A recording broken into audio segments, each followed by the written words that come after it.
This video provides an overview of analysis of variance, or ANOVA. Researchers examined the effect of diet on weight loss. Overweight adults were randomly assigned to one of 4 diets, each of which contained different levels of fat, protein, and carbohydrates. The dependent variable was weight loss after 2 years. The independent variable is diet, which is a categorical variable with 4 values or levels. With 4 groups, there are 6 different possible mean comparisons, but these comparisons are not independent of one another.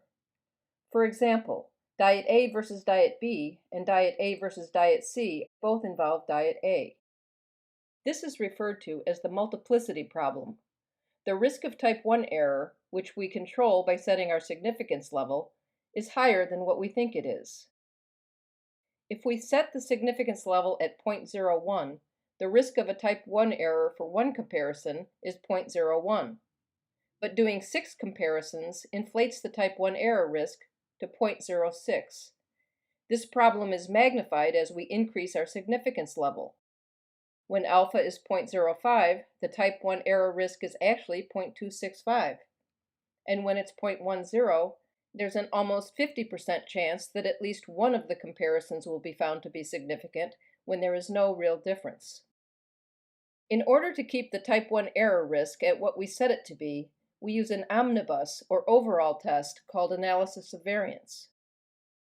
ANOVA tells us whether there are any differences among the means, but it doesn't tell us where these differences are.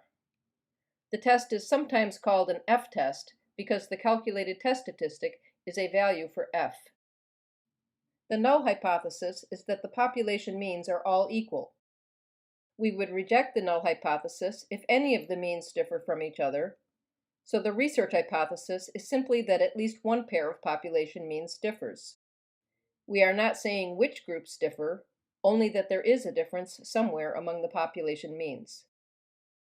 The F statistic is a ratio of variance between groups to variance within groups. This is why, even though it's a test of mean differences, it's called analysis of variance. When the null hypothesis is true, this ratio follows an F distribution according to its associated degrees of freedom. When the null hypothesis is true, there is no real difference among population means, so the sample means differ from each other only due to the operation of chance, that is, to the extent that samples vary. Variation between the groups provides one estimate of this sampling variability, and variation within groups provides another independent estimate of sampling variability. Degrees of freedom are introduced whenever we estimate a population parameter. With analysis of variance, variability is estimated from 2 sources, so there are 2 sets of degrees of freedom. Using k to indicate the number of groups and n to indicate the overall sample size, the between groups degrees of freedom is k minus 1, and the within groups degrees of freedom is n minus k. A typical ANOVA write-up starts something like this. The first number in parentheses is the between groups degrees of freedom, and the second is the within groups degrees of freedom. From this, we can determine that there are 3 groups with a total sample size of 30. Researchers draw a random sample of healthy 8th graders from a suburban school district and randomly assign them to one of 4 physical education methods at the start of the school year. The methods include a control group, which involves no change from previous years, and 3 other approaches to PE instruction. The same teacher will teach all classes to eliminate the effect of different teachers as a possible confound. The dependent variable is performance on a standard test of physical fitness given at the end of the school year. The null hypothesis is that there is no difference in mean physical fitness by instructional method. The research hypothesis is that there is a difference by instructional method, or that there is an effect of instructional method on mean fitness. The test statistic is a ratio of sample variances. When the null hypothesis is true, any treatment effects would be equal to 0, so if there are real differences, they show up in the numerator. Larger F values therefore provide more evidence against the null hypothesis.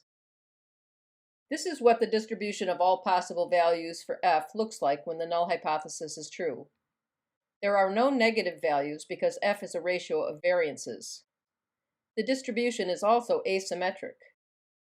The test itself is non-directional, but the rejection region is always in the upper tail.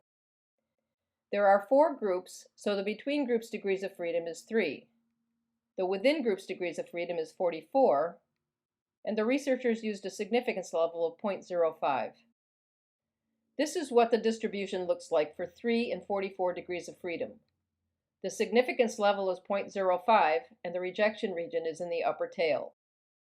We can use a table to find the critical value for F, but we'll be using SPSS to do the analysis, so we'll decide whether to reject the null hypothesis based on these results. ANOVA is used to compare mean differences when there are more than 2 groups. Because there are 2 sources of variation, there are also 2 sets of degrees of freedom.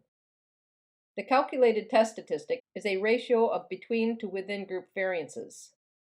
Although the test itself is non-directional, the rejection region is always in the upper tail.